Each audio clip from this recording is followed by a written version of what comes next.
PlayStation 5. I've had it for a couple of weeks now, and there's some thoughts about it. It's a great machine, but there's nothing wrong with it, honestly. So this is my honest review about the PlayStation 5. It's right here, and it's amazing. I'm going to talk to you guys about three things. Number one's going to be the size of the PS5 compared to the previous generation. Number two is going to be the performance in the UI. And number three is going to be the controller, which I feel is the most important part. But I'll elaborate on that later. You don't have to listen about that now. I'll tell you later. So first, the size of the PS5. This thing is a behemoth. It is very big, and it's literally like past halfway my TV. I don't understand why it's so tall. I don't know. Well, I do understand. If you've seen the teardown video, then obviously, you know, like the heatsink is, that thing is like it's a big chunk of the PS5, and the fan is pretty big, and like I don't even know, like the components inside and all that, they just take up the most space. Honestly, it's whatever. I don't mind it. I think it's kind of nice because that way they don't have to fit everything inside of one tiny little box, and you'll get like the jet from the PS4 Pro, and you don't have to have any more airplanes taking off every time you turn on the PS5. That's not a good thing, Sony. Thank you for fixing that.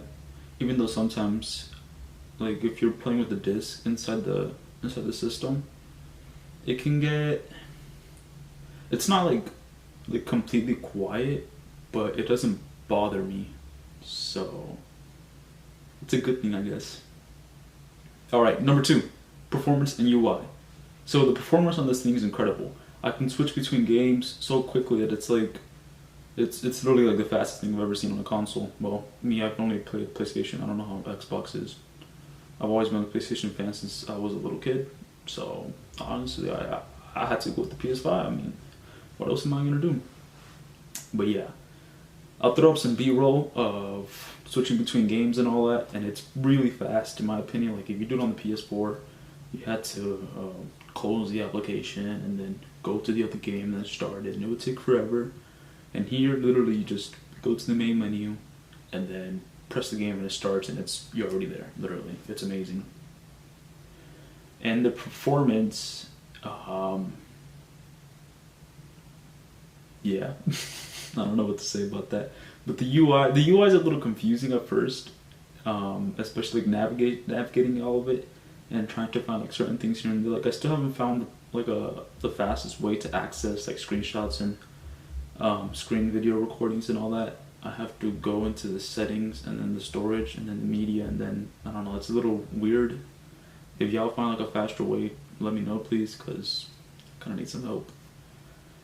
And yeah, I mean, I'll get used to it all over the year. We're gonna have this thing for 5+ years, you know, it's not gonna change much. PS4 came out like 7 years ago or something.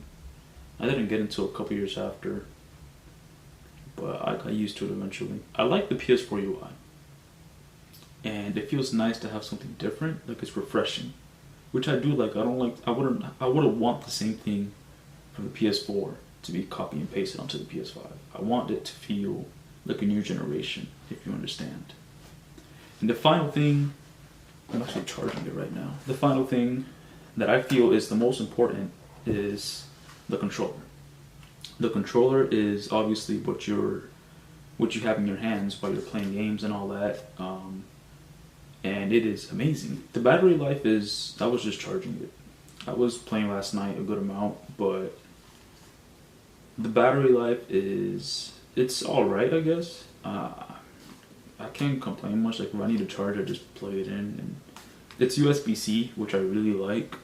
USB-C is obviously the way to go. No more micro USB, which is. But yeah, the haptics are amazing. It feels great. Like it feels nice and heavy. It's a little bit bigger than the PS4 controller, which I have here, and it has like attachments and all that. I don't know if that's gonna focus. Yeah, it is. So if you compare the two, they're pretty. Let me take off these things. Not a lot of people. Those are my enhancements.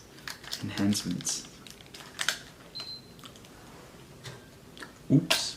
Yeah, I use this controller to play COD, and every other game I use this one. and I turned it on by accident. As you can hear it right now. That's because it has a disc inside.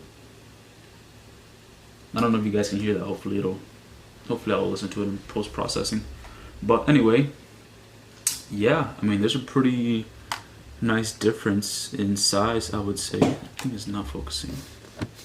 There we go. I think, yeah. So one thing I do miss is the colors on the buttons. That I think it's a nice touch, you know, having like colors. But I guess they're going for like a black and white stormtrooper vibe.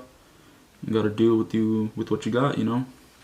The joysticks are like the exact same size and shape, so that's why, like, if you have control freaks, you can put them on your PS5 controller. But yeah, I think it's a nice upgrade. It's great, honestly. Get a nice view of the two next to each other. The side, as you can see, there's a pretty big difference, and I'm holding them like right next to each other. I don't have like one like that, you know. Here's the back, the triggers and all that. I like the triggers a lot. The triggers, yo. If you play Astro's Playroom, that's where you really get to experience like the triggers and all that. I'll put some B-roll about that while I'm talking and all that. Oh, and that's another thing, the light. I think the light is a lot better, because if you're playing like this, you can't see. I know, like in the newer controllers that came out like in the past few years, they had the light like they could show through here, but still, it's a lot better here. And yeah, I mean, the controller is great. When you have a built-in microphone, it's not that good, honestly. Like, it's like, if you have a headset, use it. Don't use the built-in mic, only for like emergency purposes or something. But yeah, that's my honest review on the PS5. If you're able to get one, that is great. You have good luck. If not, I'm sure they will restock eventually and sometime in the future. I mean, anyway, when the console first launches, there's gonna be problems. There has been problems. That always happens. So it's whatever. Thanks for watching. Hope you enjoyed this video. If you have any comments, any opinions, write them down. I'll probably respond. And yeah, God bless.